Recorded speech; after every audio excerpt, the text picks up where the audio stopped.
ꯈꯨꯡꯒꯪ ꯑꯃꯗ ꯑꯍꯜ ꯑꯣꯏꯔꯕ ꯂꯧꯃꯤ ꯑꯃ ꯂꯩꯔꯝꯃꯤ꯫ ꯃꯍꯥꯛꯀꯤ ꯃꯆꯥꯅꯨꯄꯥ ꯑꯍꯨꯝꯈꯛꯁꯨ ꯂꯩꯔꯝꯃꯤ꯫ ꯑꯍꯥꯟꯕ ꯑꯃꯗꯤ ꯑꯅꯤꯁꯨꯕ ꯃꯆꯥꯅꯨꯄꯥ ꯑꯅꯤ ꯑꯁꯤꯗꯤ ꯑꯗꯨꯃꯛ ꯁꯤꯡꯂꯝꯃꯤ꯫ ꯑꯗꯨꯕꯨ ꯃꯍꯥꯛꯀꯤ ꯑꯍꯨꯝꯁꯨꯕ ꯃꯆꯥꯅꯨꯄꯥ ꯑꯁꯤꯗꯤ ꯌꯥꯝꯅ ꯄꯪꯂꯝꯃꯤ꯫ ꯑꯄꯪꯕ ꯃꯆꯥꯅꯨꯄꯥ ꯑꯁꯤꯒꯤ ꯃꯃꯤꯡꯅ ꯏꯃꯤꯂꯤꯟ ꯍꯥꯏꯅ ꯀꯧꯔꯝꯃꯤ꯫ ꯂꯧꯃꯤ ꯑꯍꯜ ꯑꯁꯤ ꯃꯇꯝꯒꯤ ꯈꯣꯡꯂꯩ ꯃꯇꯨꯡ ꯏꯟꯅ ꯃꯍꯥꯛ ꯌꯥꯝꯅ ꯁꯣꯟꯖꯤꯜꯂꯛꯂꯝꯃꯤ꯫ ꯃꯍꯥꯛꯅ ꯅꯣꯡꯃ ꯃꯍꯥꯛꯀꯤ ꯃꯆꯥꯅꯨꯄꯥ ꯑꯍꯨꯝ ꯑꯗꯨ ꯃꯍꯥꯛꯀꯤ ꯃꯅꯥꯛꯇ ꯀꯧꯁꯤꯜꯂꯝꯃꯤ ꯑꯗꯨꯒ ꯃꯈꯣꯏ ꯑꯍꯨꯝꯗ ꯃꯍꯥꯛꯅ ꯋꯥ ꯈꯔ ꯍꯥꯏꯔꯝꯃꯤ꯫ ꯃꯍꯥꯛ ꯍꯧꯖꯤꯛ ꯌꯥꯝꯅ ꯑꯍꯜ ꯑꯣꯏꯁꯤꯜꯂꯛꯂꯦ, ꯁꯤꯒꯗꯧꯕꯒꯤ ꯉꯥꯏꯗꯨꯅ ꯂꯩꯔꯤ꯫ ꯃꯍꯥꯛꯅ ꯁꯤꯈ꯭ꯔꯕ ꯃꯇꯨꯡ ꯃꯍꯥꯛꯀꯤ ꯃꯔꯜ ꯃꯊꯨꯝ, ꯂꯧꯁꯤꯡ ꯑꯃꯗꯤ ꯁꯥ ꯁꯟ ꯈꯨꯗꯤꯡꯃꯛ ꯃꯆꯤꯟ ꯃꯅꯥꯎ ꯃꯈꯣꯏ ꯑꯍꯨꯝ ꯆꯞ ꯃꯥꯟꯅꯅ ꯌꯦꯟꯅꯧ ꯍꯥꯏꯅ ꯍꯥꯏꯔꯝꯃꯤ ꯑꯗꯨꯒ ꯃꯍꯥꯛꯅ ꯃꯈꯣꯏ ꯑꯍꯨꯝꯗ ꯂꯨꯄꯥ ꯆꯥꯝꯃ ꯆꯥꯝꯃꯁꯨ ꯄꯤꯔꯝꯃꯤ꯫ ꯃꯇꯝ ꯈꯔ ꯂꯩꯔꯒ ꯂꯧꯃꯤ ꯑꯍꯜ ꯑꯗꯨ ꯁꯤꯈꯤꯔꯝꯃꯤ꯫ ꯃꯍꯥꯛ ꯁꯤꯈ꯭ꯔꯕꯁꯨ ꯃꯍꯥꯛꯅ ꯊꯝꯂꯝꯕ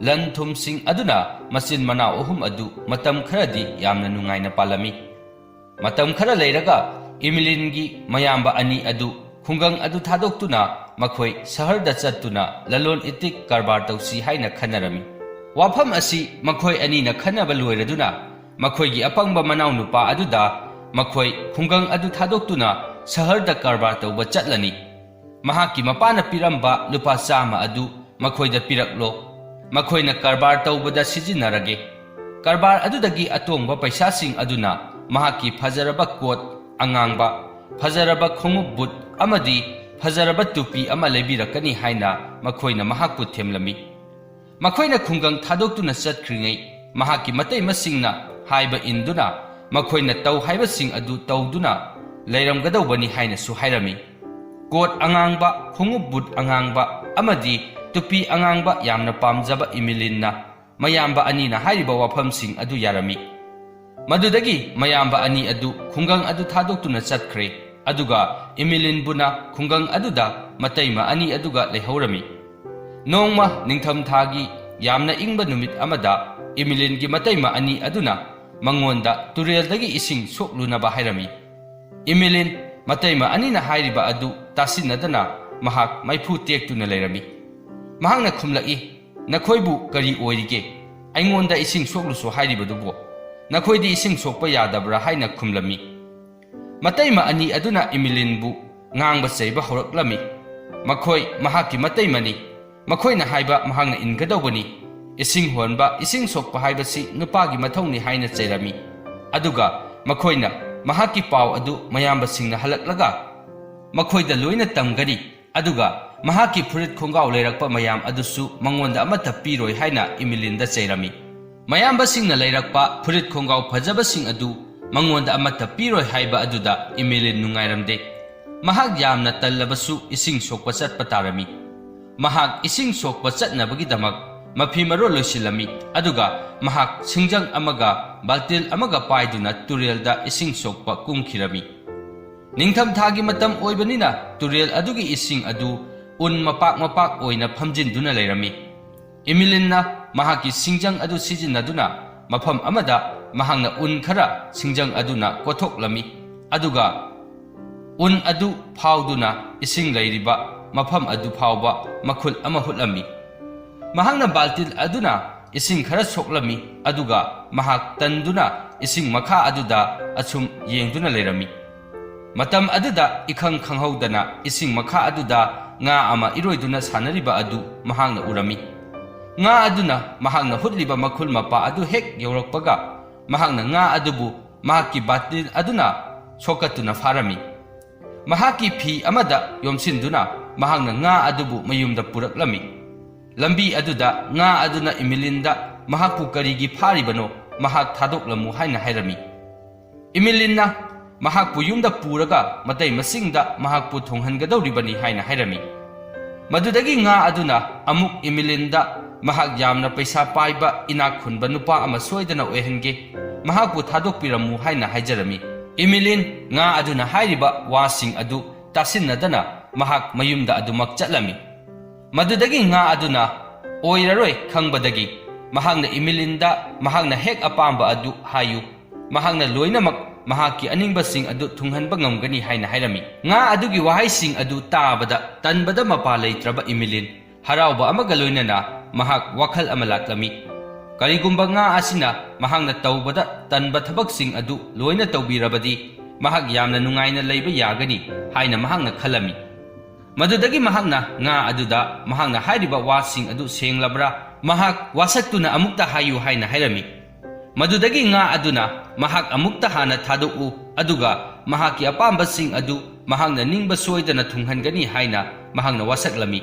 Imilinna mahaki apamba adu hana thunghalu aduga mahak thadokke natrabadi mahak thadokpa ngamloi haina hairami. Madudagi nga aduna phare nahaki apamba adu karino hairo aihak nahaki aningba adu thunghalage haina hairami. Imilinna nga aduda mahak ising soklaga mayumda puba asi yamna tanli aduna ising baltin adu turen adudagi mahaki mayum phawba matomta adumak chathallu haina hairami. Madudagi nga aduna imilinda mantra ama tambirami hairiba mantra adu solaga baltin adu matomta chatkani haina hairami. Imilinna nga aduna hairiba adu thajadraduna mahakna mantra adu sonduna changyenghlami. Adubu mahakna mantra adu hek sonba loibaga baltin adu matomta chatpa hawraklami. Madu ubada mahak yamna haraurami. Madudagi mahakna nga aduda mahakna pirakliba mantra asi tungkoina adumak sijinaba yagadra haina hanglami. Nga aduna amuk mahakna mantra adu kaudriba makai mahaki apamba adumak tauba yagani haina hairami. Madudagi imilinna harauraduna nga adubu turel aduda thadokpirami aduga mahakna matomta chatliba batin adugi matung induna mahak mayum tana laklami. Mahakna baltin adugi matung inaduna asum lakpa adu laikai gi miyoisingna urami mayam aduna mahakpu yamna ngakna ngangnarami. Adubu imilinna mayam adu usinadana adumak laklami. Mayum yauraduna baltin adu lepkhirami. Madudagi imilinna maipu manakta amuk changchinduna mahak may amuk tekhirami. Madudagi matay maani adu amuk changlaktuna imilinda singda kaduna singchaluso haina hairami. Maduda imilinna amuk nakhoi kari oirige aihak sing chanba chatpa ngamloi yamna tanli haina hairami. Matay maani aduna amuk haujik yamna ingba matamni sing leitrabadi makhoi ingba na siragani sing chanba haibasi nupagi mathauni nathau tau haina hairami. Imilinna mahak sing chanba chatpa ngamloi haiduna maipu aduda adumak mahak mai tektuna leirami. Madudagi matay maani aduna mahakna tawriba sing adu mahaki mayambada loina tamgani aduga mahaki leirakpa phajaba furit khongaw sing adu amata pihaloi haina hairami.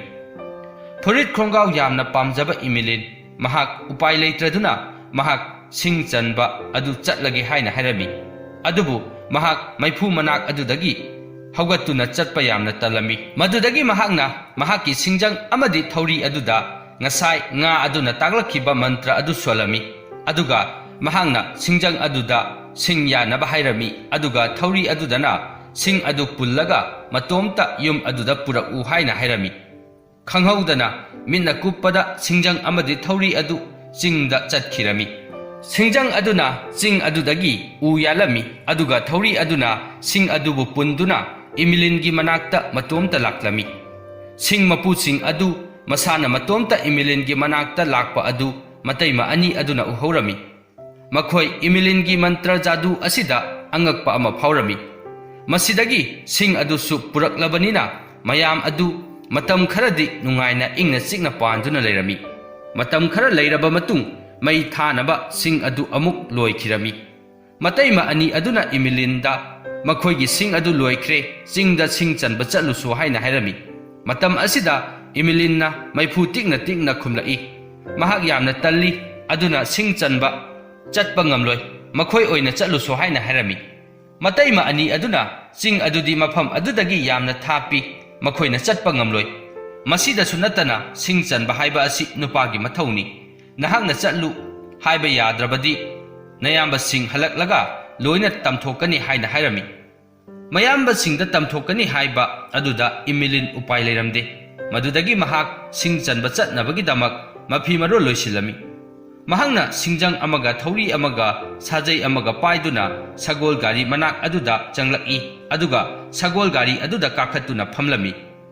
Madudagi mahakna matay maani aduda makhoigi ꯀꯣꯟꯊꯣꯡꯒꯤ ꯊꯣꯡꯖꯥꯎ ꯑꯗꯨ ꯍꯥꯡꯗꯣꯛꯑꯣ ꯍꯥꯏꯅ ꯍꯥꯏꯔꯝꯃꯤ꯫ ꯁꯒꯣꯜꯗꯤ ꯌꯥꯎꯗꯅ ꯃꯍꯥꯛꯅ ꯁꯒꯣꯜ ꯒꯥꯔꯤ ꯑꯗꯨꯗ ꯐꯝꯕ ꯎꯕꯗ ꯃꯇꯩꯃ ꯑꯅꯤ ꯑꯗꯨꯅ ꯁꯒꯣꯜ ꯌꯥꯎꯗꯅ ꯀꯔꯝꯅ ꯁꯒꯣꯜ ꯒꯥꯔꯤ ꯑꯗꯨ ꯊꯧꯒꯗꯧꯔꯤꯕꯅꯣ ꯑꯄꯪꯕ ꯍꯥꯏꯅ ꯍꯥꯏꯔꯝꯃꯤ꯫ ꯃꯇꯝ ꯑꯁꯤꯗ ꯏꯃꯤꯂꯤꯟꯅ ꯃꯍꯥꯛꯅ ꯍꯥꯏꯕ ꯑꯗꯨꯇ ꯇꯧ, ꯊꯣꯡ ꯍꯥꯡꯗꯣꯛꯎ ꯍꯥꯏꯅ ꯍꯥꯏꯔꯝꯃꯤ꯫ ꯃꯇꯩꯃ ꯑꯅꯤ ꯑꯗꯨꯅ ꯃꯈꯣꯏꯒꯤ ꯊꯣꯡꯖꯥꯎ ꯑꯗꯨ ꯍꯥꯡꯗꯣꯛꯂꯝꯃꯤ꯫ ꯏꯃꯤꯂꯤꯟꯅ ꯁꯒꯣꯜ ꯒꯥꯔꯤ ꯑꯗꯨꯗ ꯃꯍꯥꯛꯅ ꯃꯟꯇ꯭ꯔ ꯁꯣꯜꯂꯗꯨꯅ ꯃꯍꯥꯛꯄꯨ ꯆꯤꯡ ꯇꯥꯟꯅ ꯒꯥꯔꯤ ꯑꯗꯨ ꯊꯧꯗꯨꯅ ꯄꯨ ꯍꯥꯏꯅ ꯍꯥꯏꯔꯝꯃꯤ꯫ ꯃꯗꯨꯗꯒꯤ ꯁꯒꯣꯜ ꯒꯥꯔꯤ ꯑꯗꯨ ꯁꯒꯣꯜ ꯌꯥꯎꯗꯅ ꯃꯇꯣꯝꯇ ꯌꯥꯝꯅ ꯌꯥꯡꯅ ꯊꯧꯈꯤꯔꯝꯃꯤ꯫ ꯃꯗꯨ ꯎꯕꯗ ꯃꯇꯩꯃ ꯑꯅꯤ ꯑꯗꯨ ꯌꯥꯝꯅ ꯉꯛꯅ ꯌꯦꯡꯗꯨꯅ ꯂꯩꯍꯧꯔꯝꯃꯤ꯫ ꯏꯃꯤꯂꯤꯟꯅ ꯁꯒꯣꯜ ꯒꯥꯔꯤ ꯑꯗꯨ ꯌꯥꯝꯅ ꯌꯥꯡꯅ ꯇꯣꯡꯗꯨꯅ ꯂꯥꯛꯄꯅ ꯃꯍꯥꯛꯅ ꯃꯈꯣꯏꯒꯤ ꯀꯩꯊꯦꯜ ꯑꯗꯨꯁꯨ ꯐꯥꯎꯗꯨꯅ ꯆꯠꯂꯝꯃꯤ꯫ ꯃꯍꯥꯛꯅ ꯁꯒꯣꯜ ꯒꯥꯔꯤ ꯇꯣꯡꯂꯤꯉꯩ ꯃꯃꯥꯡꯗ ꯆꯠꯂꯝꯕ ꯃꯤ ꯄꯨꯝꯅꯃꯛ ꯁꯒꯣꯜ ꯒꯥꯔꯤ ꯑꯗꯨꯅ ꯇꯛꯈꯥꯏꯗꯨꯅ ꯊꯣꯡꯒꯥꯏꯗꯨꯅ ꯆꯠꯂꯝꯃꯤ꯫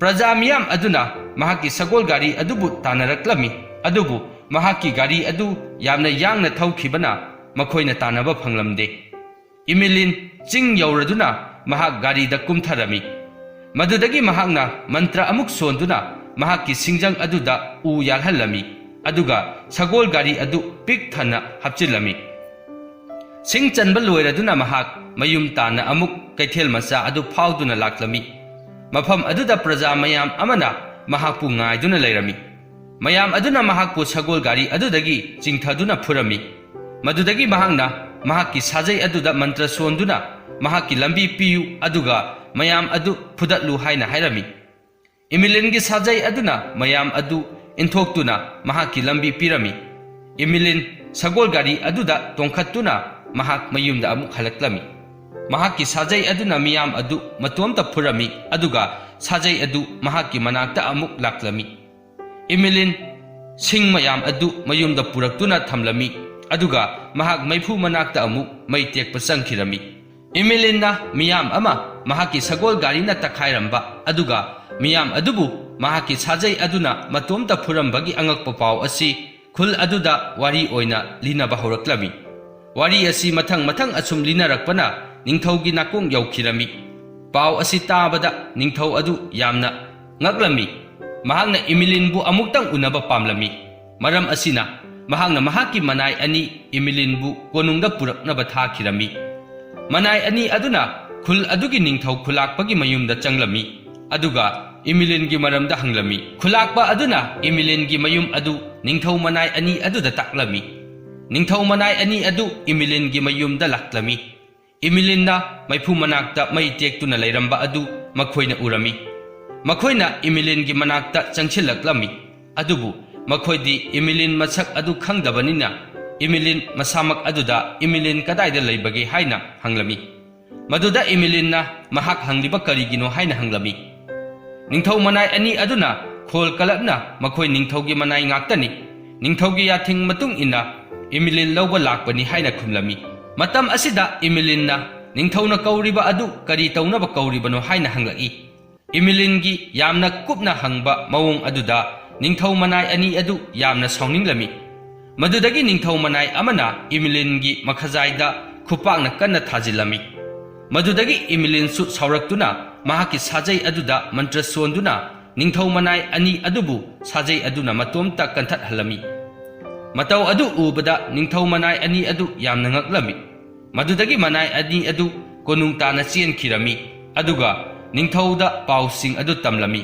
ꯑꯗꯨꯒ ꯅꯤꯡꯊꯧꯁꯨ ꯏꯃꯤꯂꯤꯟꯅ ꯁꯤꯡꯅꯗꯨꯅ ꯂꯩꯍꯧꯔꯦ ꯍꯥꯏꯗꯨꯅ ꯇꯝꯁꯤꯜꯂꯝꯃꯤ꯫ ꯅꯤꯡꯊꯧ ꯑꯗꯨ ꯃꯈꯣꯏꯒꯤ ꯋꯥꯔꯤꯁꯤꯡ ꯑꯗꯨ ꯇꯥꯕꯗ ꯌꯥꯝꯅ ꯉꯛꯂꯝꯃꯤ, ꯑꯗꯨꯒ ꯃꯈꯣꯏꯅ ꯍꯥꯏꯔꯤꯕꯁꯤꯡ ꯑꯗꯨ ꯃꯍꯥꯛꯅ ꯊꯥꯖꯔꯝꯗꯦ꯫ ꯃꯗꯨꯗꯒꯤ ꯅꯤꯡꯊꯧ ꯑꯗꯨꯅ ꯃꯍꯥꯛꯀꯤ ꯃꯟꯇ꯭ꯔꯤ ꯃꯌꯥꯝ ꯑꯗꯨꯒꯤ ꯃꯔꯛꯇꯒꯤ ꯈ꯭ꯋꯥꯏꯗꯒꯤ ꯁꯤꯡꯕ ꯃꯟꯇ꯭ꯔꯤ ꯑꯃ ꯏꯃꯤꯂꯤꯟꯕꯨ ꯂꯧꯔꯨꯁꯨ ꯍꯥꯏꯅ ꯊꯥꯈꯤꯔꯝꯃꯤ꯫ ꯃꯟꯇ꯭ꯔꯤ ꯑꯗꯨꯅ ꯈꯨꯜ ꯑꯗꯨꯒꯤ ꯈꯨꯜꯂꯥꯛꯄ ꯑꯗꯨꯒꯤ ꯃꯌꯨꯝꯗ ꯆꯪꯂꯝꯃꯤ, ꯑꯗꯨꯒ ꯈꯨꯜꯂꯥꯛꯄ ꯑꯗꯨꯗ ꯏꯃꯤꯂꯤꯟꯒꯤ ꯃꯔꯝꯗ ꯍꯪꯂꯝꯃꯤ꯫ ꯃꯍꯥꯛꯅ ꯈꯨꯜꯂꯥꯛꯄ ꯑꯗꯨꯗ ꯏꯃꯤꯂꯤꯟꯒ ꯂꯩꯃꯤꯟꯅꯕ ꯃꯍꯥꯛꯀꯤ ꯏꯃꯨꯡꯒꯤ ꯃꯤꯑꯣꯏꯁꯤꯡ ꯂꯩꯕ꯭ꯔꯥ ꯍꯥꯏꯅ ꯍꯪꯂꯝꯃꯤ꯫ ꯈꯨꯜꯂꯥꯛꯄ ꯑꯗꯨꯅ ꯃꯍꯥꯛꯀꯤ ꯃꯇꯩꯃ ꯑꯅꯤ ꯂꯩ ꯍꯥꯏꯅ ꯈꯨꯝꯂꯝꯃꯤ꯫ ꯃꯗꯨꯗꯒꯤ ꯃꯟꯇ꯭ꯔꯤ ꯑꯗꯨꯅ ꯈꯨꯜꯂꯥꯛꯄ ꯑꯗꯨꯗ ꯃꯍꯥꯛꯀꯤ ꯃꯇꯩꯃ ꯑꯅꯤ ꯑꯗꯨ ꯀꯧꯔꯨꯅꯕ ꯍꯥꯏꯔꯝꯃꯤ꯫ ꯏꯃꯤꯂꯤꯟꯒꯤ ꯃꯇꯩꯃ ꯑꯅꯤ ꯑꯗꯨ ꯈꯨꯜꯂꯥꯛꯄꯒꯤ ꯌꯨꯝꯗ ꯂꯥꯛꯂꯝꯃꯤ꯫ ꯃꯟꯇ꯭ꯔꯤ ꯑꯗꯨꯅ ꯃꯇꯩꯃ ꯑꯅꯤ ꯑꯗꯨꯗ ꯏꯃꯤꯂꯤꯟꯅ ꯃꯈꯣꯏꯅ ꯀꯧꯕꯗ ꯂꯥꯛꯇ꯭ꯔꯤꯕ ꯑꯁꯤ ꯀꯔꯤꯒꯤꯅꯣ, ꯑꯗꯨꯒ ꯃꯈꯣꯏꯅ ꯀꯔꯝꯅ ꯏꯃꯤꯂꯤꯟꯕꯨ ꯀꯣꯅꯨꯡꯗ ꯄꯨꯒꯅꯤ ꯍꯥꯏꯅ ꯍꯪꯂꯝꯃꯤ꯫ ꯃꯇꯩꯃ ꯑꯅꯤ ꯑꯗꯨꯅ mahakpu konungda punabagi lambi taklami.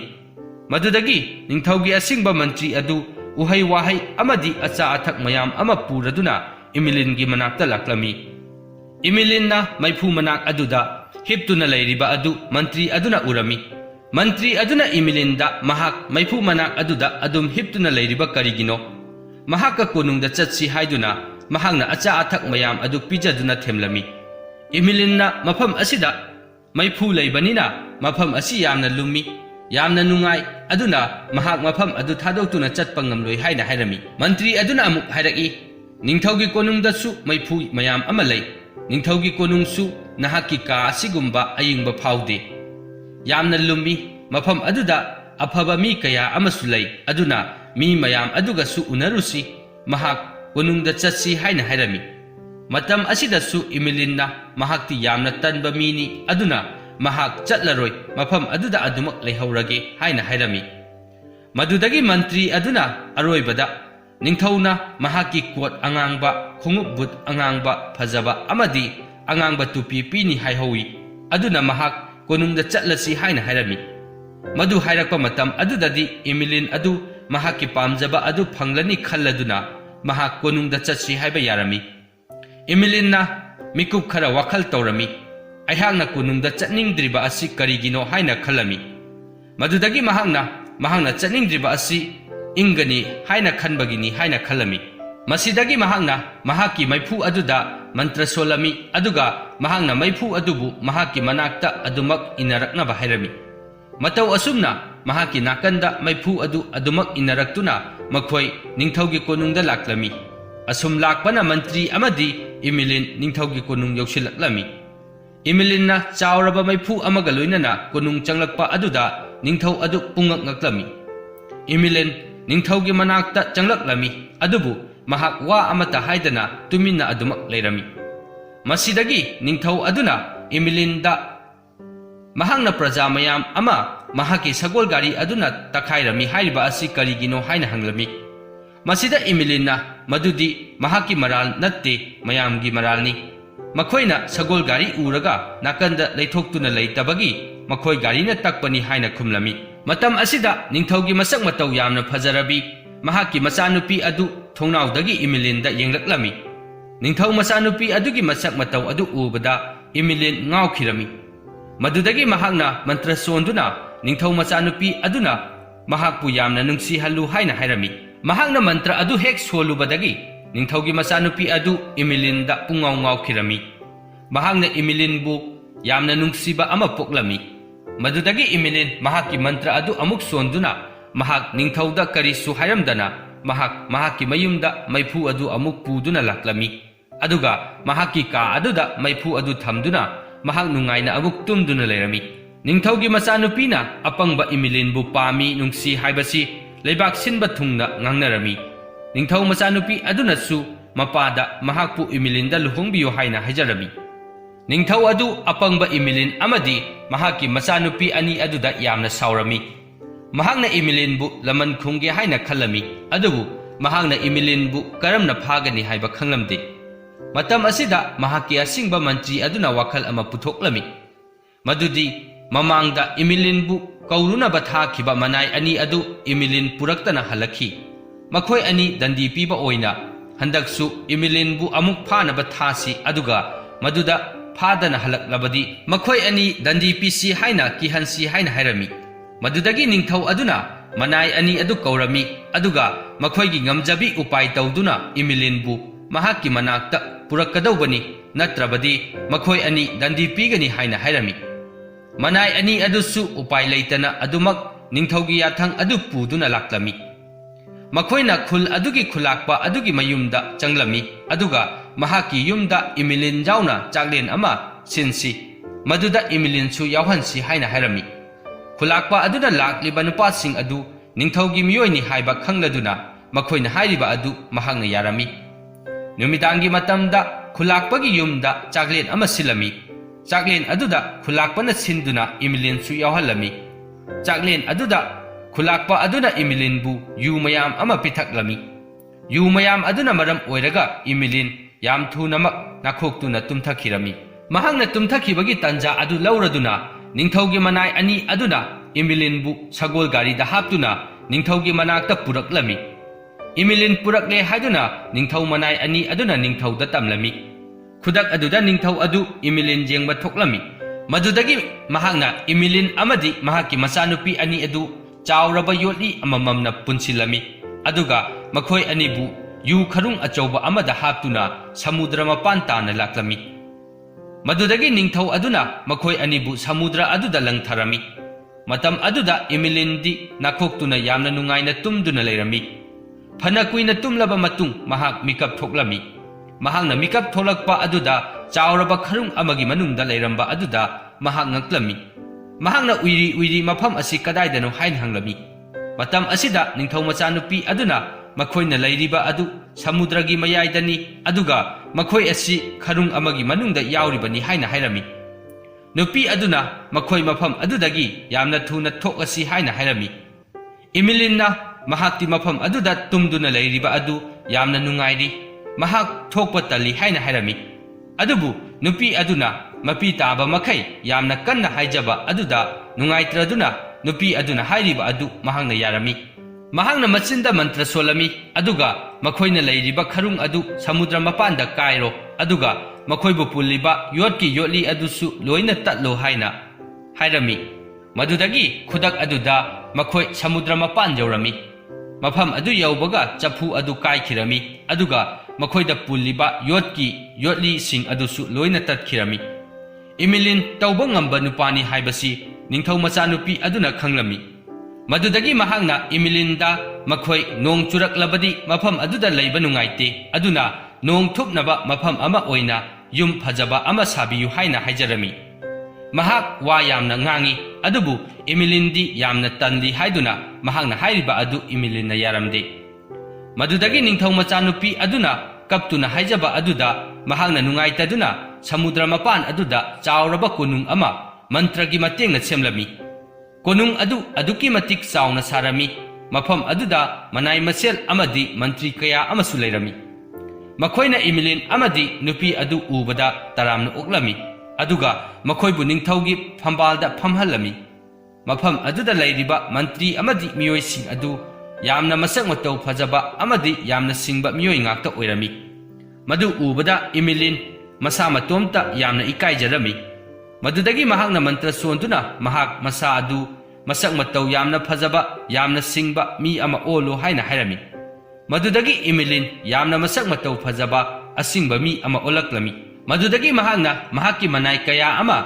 ꯅꯤꯡꯊꯧꯒꯤ ꯀꯣꯅꯨꯡꯗ ꯊꯥꯔꯝꯃꯤ, ꯑꯗꯨꯒ ꯅꯤꯡꯊꯧ ꯑꯗꯨꯕꯨ ꯆꯥꯛ ꯀꯧꯔꯤ ꯍꯥꯏꯅ ꯍꯥꯏꯍꯜꯂꯝꯃꯤ꯫ ꯅꯤꯡꯊꯧ ꯑꯗꯨꯅ ꯏꯃꯤꯂꯤꯟꯅ ꯊꯥꯔꯛꯂꯤꯕ ꯃꯅꯥꯏ ꯑꯗꯨꯗ ꯃꯍꯥꯛꯄꯨ ꯆꯥꯛ ꯀꯧꯔꯤꯕ ꯑꯗꯨ ꯀꯔꯝꯕ ꯅꯤꯡꯊꯧꯅꯣ ꯍꯥꯏꯅ ꯍꯪꯂꯝꯃꯤ꯫ ꯑꯗꯨꯕꯨ ꯃꯅꯥꯏ ꯑꯗꯨꯅ ꯅꯤꯡꯊꯧ ꯑꯗꯨꯒꯤ ꯃꯃꯤꯡ ꯇꯥꯛꯊꯣꯛꯀꯅꯨ ꯍꯥꯏꯅ ꯇꯥꯛꯄꯤꯔꯛꯏ ꯍꯥꯏꯅ ꯇꯝꯂꯝꯃꯤ꯫ ꯃꯗꯨꯗꯒꯤ ꯅꯤꯡꯊꯧ ꯑꯗꯨꯁꯨ ꯃꯤꯑꯣꯏ ꯑꯗꯨ ꯈꯪꯅꯤꯡꯕꯒꯤ ꯃꯌꯥꯏꯅ ꯃꯍꯥꯛ ꯆꯥꯛꯂꯦꯟ ꯑꯗꯨ ꯆꯥꯕ ꯁꯣꯏꯗꯅ ꯂꯥꯛꯀꯅꯤ ꯍꯥꯏꯅ ꯍꯥꯏꯔꯝꯃꯤ꯫ ꯅꯤꯡꯊꯧ ꯑꯗꯨ ꯏꯃꯤꯂꯤꯟꯒꯤ ꯀꯣꯅꯨꯡ ꯑꯗꯨꯗ ꯆꯥꯛ ꯆꯥꯕ ꯂꯥꯛꯂꯝꯃꯤ꯫ ꯏꯃꯤꯂꯤꯟꯅ ꯅꯤꯡꯊꯧ ꯑꯗꯨ ꯌꯥꯝꯅ ꯕꯦꯚꯥꯔ ꯂꯩꯅ ꯑꯃꯗꯤ ꯅꯤꯡꯊꯤꯅ ꯑꯣꯛꯂꯝꯃꯤ, ꯑꯃꯗꯤ ꯑꯍꯥꯎꯕ ꯆꯥꯛꯂꯦꯟ ꯑꯃ ꯄꯤꯖꯔꯝꯃꯤ꯫ ꯆꯥꯛꯂꯦꯟ ꯑꯗꯨ ꯆꯥꯅ ꯆꯥꯅ ꯏꯃꯤꯂꯤꯟꯅ ꯅꯤꯡꯊꯧ ꯑꯗꯨꯗ ꯃꯍꯥꯛ ꯀꯅꯥꯅꯣ ꯈꯪꯕ꯭ꯔꯥ ꯍꯥꯏꯅ ꯍꯪꯂꯝꯃꯤ꯫ ꯃꯇꯝ ꯑꯁꯤꯗ ꯅꯤꯡꯊꯧ ꯑꯗꯨꯅ ꯃꯍꯥꯛ ꯈꯪꯗ꯭ꯔꯦ, ꯀꯥꯎꯔꯦ ꯍꯥꯏꯅ ꯍꯥꯏꯔꯝꯃꯤ꯫ ꯃꯁꯤꯗ ꯏꯃꯤꯂꯤꯟꯅ ꯃꯍꯥꯛꯅ ꯁꯃꯨꯗ꯭ꯔꯗ ꯄꯨꯟꯗꯨꯅ ꯊꯥꯗꯈꯤꯕ ꯏꯃꯤꯂꯤꯟꯅꯤ ꯍꯥꯏꯅ ꯍꯥꯏꯔꯝꯃꯤ꯫ ꯅꯤꯡꯊꯧ ꯑꯗු ꯏꯃꯤꯂꯤꯟꯒꯤ ꯃꯃꯤꯡ తాꯕꯗ ꯌꯥꯝꯅ ꯄꯥꯈꯠꯂꯝꯃꯤ, ꯑꯗꯨꯕꯨ